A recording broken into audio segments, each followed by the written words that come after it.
Oi, gente. Meu nome é Maurício. Eu sou aluno de licenciatura em computação na Rural e vim apresentar para vocês uma oficina de criação de jogos de tabuleiro. Ela vai falar basicamente da experiência que a gente teve em duas disciplinas. A gente fez um trabalho mesclando os dois assuntos, né? Eu e mais um grupo, com o Rodrigo, com o Fábio, com o Daniel. E nós vamos falar hoje sobre como foi essa experiência, quais foram as dificuldades, os problemas que a gente teve, como a gente encontrou as soluções, tá certo?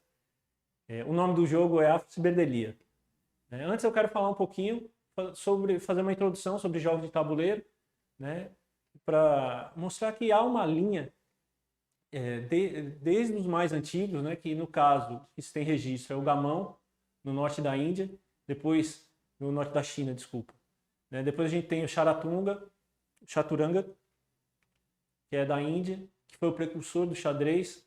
E depois a gente tem também o jogo da onça, que foi um jogo que os pesquisadores descobriram que há mais ou menos 1000 anos atrás, algumas tribos aqui, alguns povos na América já faziam o uso desse jogo de tabuleiro. E depois, mais recentemente, no século passado, com a industrialização, a gente teve o jogo da vida e o bloco imobiliário, que eu imagino que todo mundo já teve contato ou já viu alguma imagem. Foram jogos vendidos maciçamente, né? Os jogos continuaram evoluindo, né? E também foram mudando um pouco com relação à sua mecânica, com relação ao tabuleiro, né? Tem outros exemplos como Britannia, Civilization, o Conquest of Empire e muitos outros, né? O que a gente pode ver em comum de todos esses jogos é que eles revelam um modo como cada grupo social compreendia o seu próprio ambiente. Os jogos são mais do que um faz de conta. Eles são símbolos de luta, seja a luta entre homens e divindades, ou seja a luta contra os obstáculos que precisam ser compostos e eles precisam fazer uma equipe, né? E esses jogos têm regras pré-estabelecidas. Os jogos de tabuleiro, eles têm características e eu vou citar aqui 5 delas que são as mais importantes, mas não são só essas 5, né? No caso, são os componentes do jogo, né? O objetivo, né? Tem a mecânica do jogo, que é como o jogo vai acontecendo, o contexto, que é o que dá sentido ao jogo, e as regras, né, que limitam o que pode ser feito e o que não. Eu vou chamar agora Rodrigo para continuar e falar um pouco mais sobre o Afro-Ciberdelia. Opa, tudo bem, gente? Meu nome é Rodrigo, eu também sou estudante de licenciatura em computação na Rural, junto com o Maurício, e participei da construção e desenvolvimento do jogo. O jogo é composto por um tabuleiro, 7 cartas de movimento, 2 tipos de cartas de conteúdo, 4 personagens, 8 bloqueios e um objetivo. E o jogo a gente fez um estudo de caso e que trouxe aí a história o ensino da história afro-brasileira utilizando a computação desplugada, né? Então a gente trabalha com ele de forma lúdica a história, utilizando o pensamento computacional como base. Então ele se objetiva a ser uma ferramenta que seria utilizada para docentes da área de história e áreas parecidas, e também computação devido à sua aplicação com pensamento computacional, onde seu público-alvo seriam estudantes do ensino médio. E aqui vamos dar uma focada na parte onde o jogo faz a execução do pensamento computacional. E para isso, precisamos entender o que é o pensamento computacional. O pensamento computacional, ele é basicamente um conjunto de habilidades de raciocínio necessárias que a gente usa para poder compreender, analisar e como resolver problemas reais. Não só resolver, como automatizar e construir de fato soluções que, de forma metódica e sistemática, através do desenvolvimento para a gente criar algoritmos que possam ser executados não só por você, mas por outra pessoa ou então qualquer outra, uma máquina, por exemplo. Mas não necessariamente tem uma utilização de uma máquina. E aí, os 4 pilares do pensamento computacional seriam a decomposição, o reconhecimento de padrões, a abstração e o algoritmo, não é? Falando um pouco da decomposição, é basicamente a capacidade de você olhar para o problema que você precisa trazer uma solução e destrinchar esse problema em problemas menores. Dessa forma, fica mais fácil para você resolver os problemas menores, em vez de ficar com o grande problema nas suas mãos. O reconhecimento de padrões seriam, dentro desses problemas, entender quais são as situações que se repetem bastante. E aí, a partir dessas situações, você pode reconhecer os padrões, para a partir daí você tomar uma decisão e bolar uma solução que sirva para esse problema, para esses mini problemas. A abstração, você tem que ter o foco no seu problema e desconsiderar o que é importante. Então, se você tem vários elementos mediante a sua situação, você pode focar apenas nos elementos que vão ser úteis para você de alguma forma, para você atingir o seu objetivo. E por fim, o algoritmo, que seria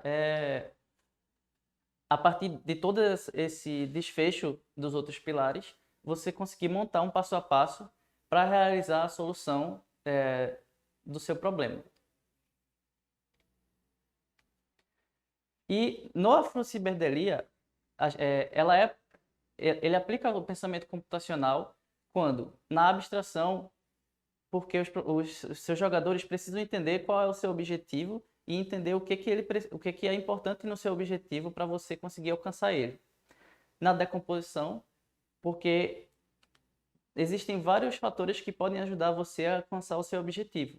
Então você tem que destrinchar esses fatores e ir explorando cada um para conseguir tirar a vantagem dos seus oponentes. Então, e o reconhecimento de padrões seriam os possíveis caminhos que são traçados até o personagem seguir para alcançar o objetivo, e a partir desses possíveis caminhos você de fato montar um conjunto de execuções de comandos para que o personagem chegue no objetivo que seria o centro.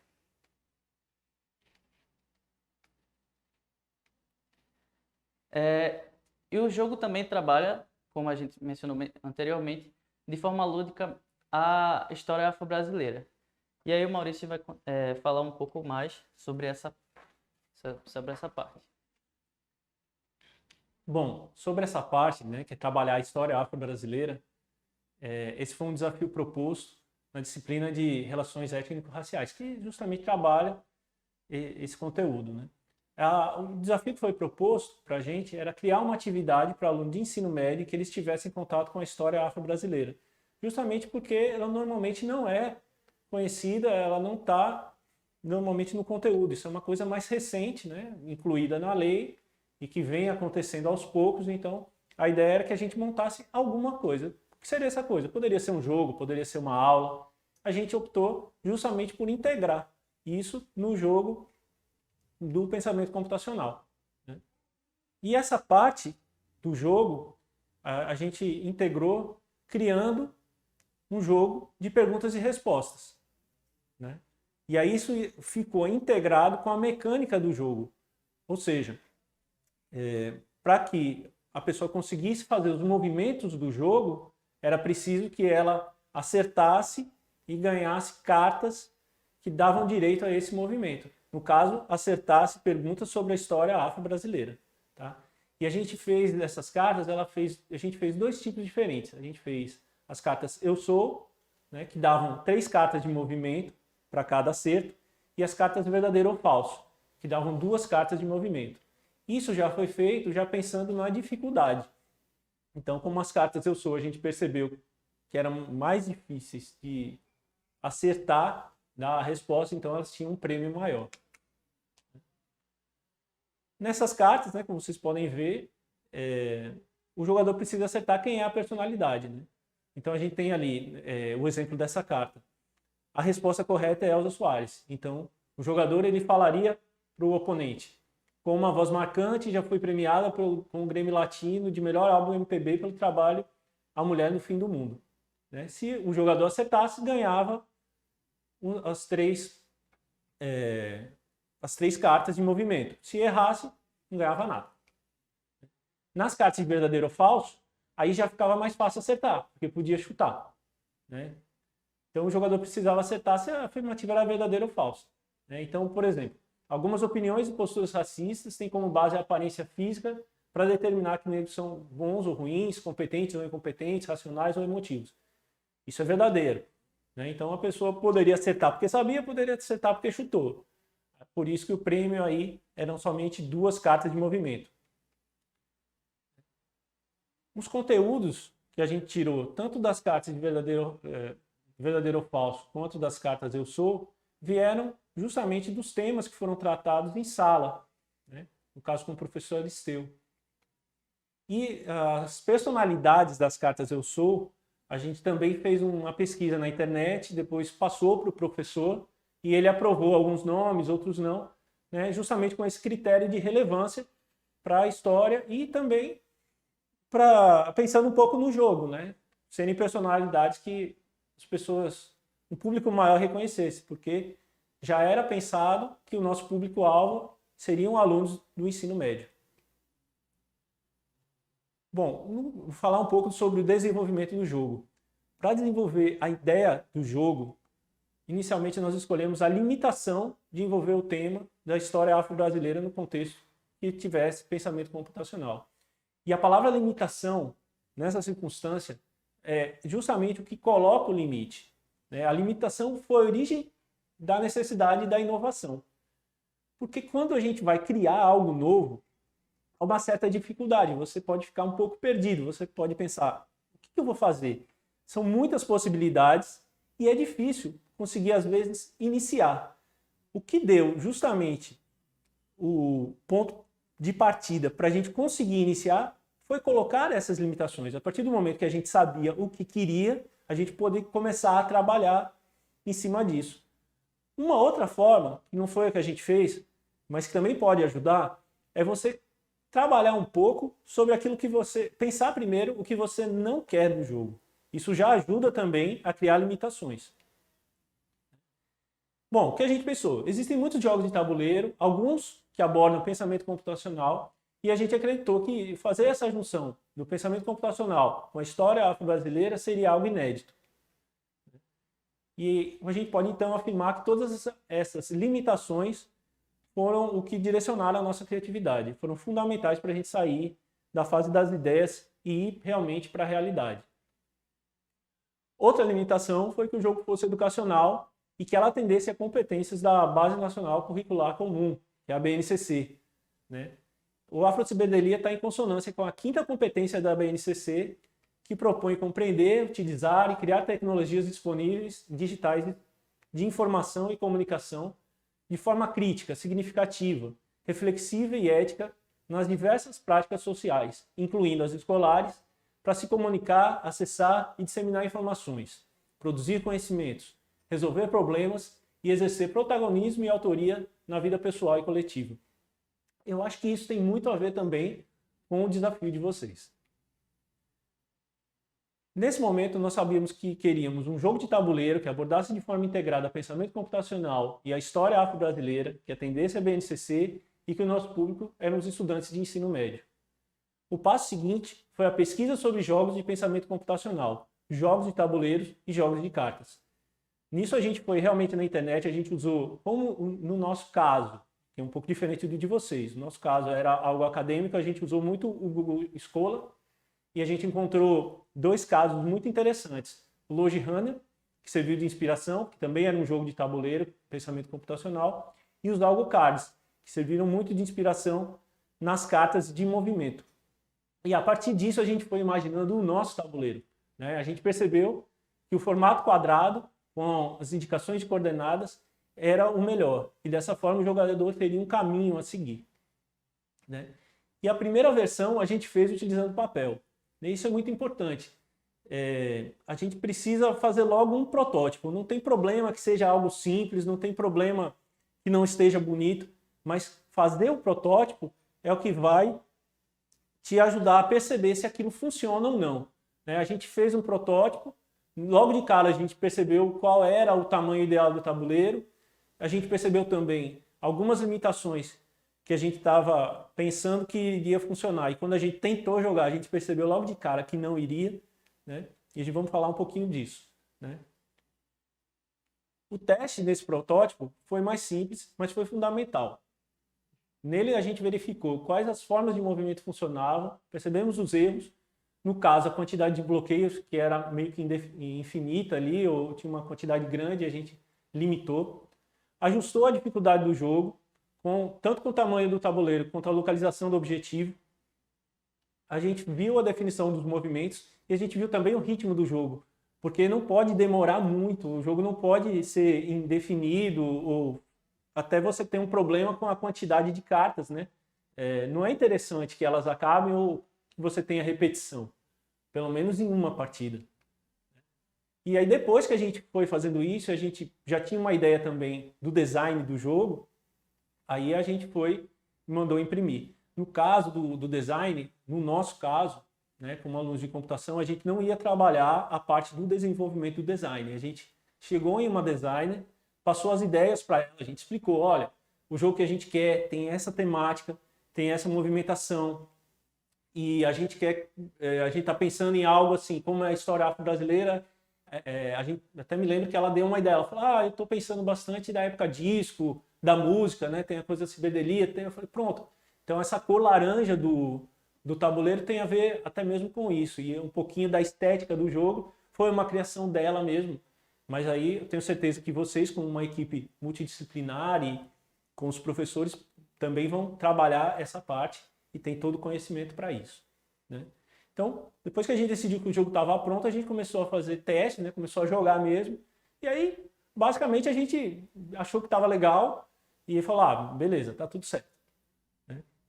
Só que, para a gente saber se isso realmente valia no mundo real, não só a nossa opinião, a gente resolveu validar, né? E como a gente fez isso? A gente foi para uma escola particular da cidade do Recife e a gente teve a ajuda de 15 alunos do segundo ano do ensino médio, né? A idade deles era entre 15 e 18 anos e a gente fez 4 partidas, né, com esses voluntários. Essas partidas duraram mais ou menos entre 30 e 40 minutos. Antes de cada uma delas, a gente explicou as regras oralmente. E durante a execução do jogo foi percebido que os participantes não tiveram muitos problemas para compreender as regras, né? Também a gente percebeu que eles estavam se divertindo e competindo entre si. Muitos evitaram as cartas do tipo eu sou, por não conhecerem a maioria das personalidades afrodescendentes.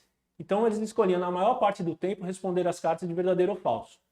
E essa estratégia resultou em uma alta taxa de acerto. Também a gente observou que em alguns momentos eles tiveram alguma dificuldade na interpretação do texto das cartas. O texto ficou, como a gente retirou esse texto de textos acadêmicos, faltou a gente fazer uma tradução para palavras mais comuns, mais populares, né? Isso foi uma coisa que a gente percebeu depois, né?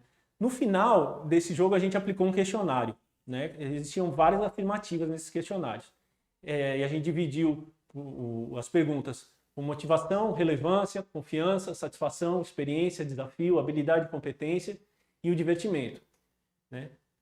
As respostas elas variavam entre 5 níveis, que era discordo totalmente, discordo, não concordo nem discordo, concordo e concordo totalmente, né? Então eu vou aqui falar sobre 2 para vocês terem noção como foi, né? No campo da motivação, a primeira afirmação foi: o design do jogo é atraente. Então 13% discordou, 40% tanto faz, 40% concordou e 7% concordou totalmente. Na questão da relevância, né, a gente perguntou, eu poderia relacionar o conteúdo do jogo a coisas que eu já vi, fiz ou pensei?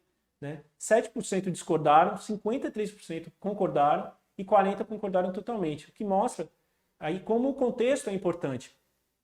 Então, como aqueles conhecimentos e aquele assunto que estava sendo trazido era algo que já estava na vida das pessoas ou que tocava nelas de alguma forma, né? Os resultados percentuais das respostas foram positivos para todos os indicadores pesquisados, mas a observação de que os discentes não conseguiam conhecer a maior parte das personalidades negras apresentadas revelou para a gente que essas ainda seguiam invisíveis para essa parcela da sociedade. Uma alternativa que a gente pensou para estimular os participantes a responderem às cartas eu sou foi de criar novas questões com personalidades mais atuais reduzindo o nível do desafio e possibilitando o contato com as figuras históricas. Outra possível melhoria que a gente também pensou foi a revisão do texto, de algumas cartas de conteúdo, como eu falei antes, e a substituição de alguns termos que estavam muito formais, desconhecidos daquele público, para uma linguagem mais simples. No futuro, o que a gente pretende é tornar esse jogo, que está como computação desplugada, em um aplicativo móvel, ampliando ainda mais o acesso para professores e estudantes, barateando o curso, enfim. Bom, gente, era isso que a gente queria mostrar. Rodrigo, vem cá. Eu quero agradecer bastante pelo tempo de vocês. Espero que tenha sido bastante útil esse exemplo que a gente deu. A gente sabe que é um pouco diferente o desafio que vocês têm, mas eu espero que principalmente esse fato da gente ter mostrado os problemas e as dificuldades possa inspirar vocês. E eu quero desejar boa sorte. Como o Maurício falou, né, espero que a gente possa inspirar vocês para seus projetos e desejo também uma boa sorte.